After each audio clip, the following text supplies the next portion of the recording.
يا نفس إن لم تظفري لا تجزعي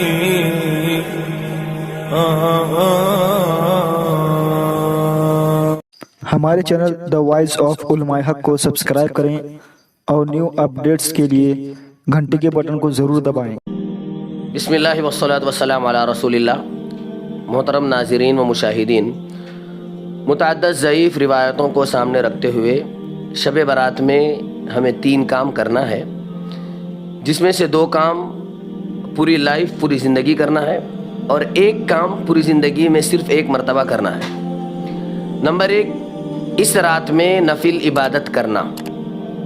جو بھی نفل عبادت آپ کرنا چاہیں کر سکتے ہیں، ذکر کریں، قرآن مجید کی تلاوت کریں، آپ صلی اللہ علیہ وسلم پر درود و سلام کا نذرانہ پیش کریں، صلاۃ الحاجت پڑھیں، صلاۃ التسبیح پڑھیں، لیکن اس کے لیے اجتماعی شکل نہیں ہونی چاہیے کہ چند لوگ جمع ہو رہے ہیں یا مسجد میں جماعت تاخیر سے ہو رہی ہے یا غسل کر کے آ رہے ہیں یا نہا رہے ہیں اور باضابطہ عشاء کی جماعت تاخیر سے ہو، یہ نہیں ہونا چاہیے۔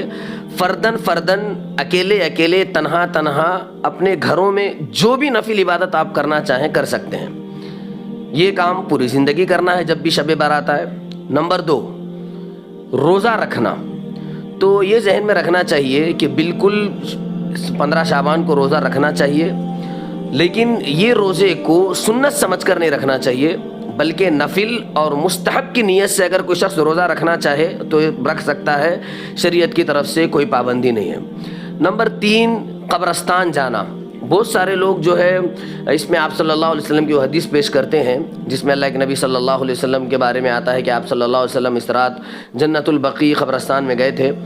تو میں وضاحت کے لیے کہہ دوں، پوری زندگی میں پوری لائف میں اللہ کے نبی صرف 1 مرتبہ قبرستان گئے تھے۔ اگر کوئی شخص اپنی پوری زندگی میں شب برات میں 1 مرتبہ بھی اتباع سنت کی نیت سے قبرستان جاتا ہے تو اچھی بات ہے، جانا چاہیے، دیگر بدعات اور خرافات نہ کرتے ہوئے۔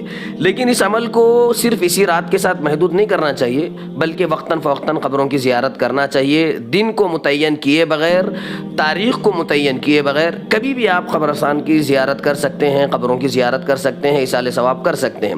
رہی بات صرف اس رات کے تعلق سے، تو ذہن نشیں کر لینا چاہیے کہ صرف 1 مرتبہ اللہ کے نبی گئے ہیں، تو اگر کوئی شخص زندگی میں 1 مرتبہ اتباع سنت کی نیت سے اگر اس رات قبرستان جاتا ہے تو اچھی بات ہے، لیکن اس کے بعد اس کو لازم اور ضروری نہ سمجھے، پھر اس کے بعد اس کو ضروری ہرگز نہ سمجھا جائے۔ خلاصہ کلام یہ ہوا، نفل عبادت تنہا تنہا فردن فردن کی جائے، کوئی مخصوص عبادت نہ کی جائے، روزہ بھی رکھا جائے لیکن سنت سمجھ کر نہ رکھا جائے بلکہ مستحب اور نفل سمجھ کر رکھا جائے، اور پوری زندگی میں پوری لائف میں 1 مرتبہ اتباع سنت کی نیت سے اس رات اگر کوئی قبرستان جاتا ہے، بشرطے کہ دیگر بدعات خرافات نہ ہو، یہ بھی جائز۔ والسلام علیکم ورحمۃ اللہ وبرکاتہ۔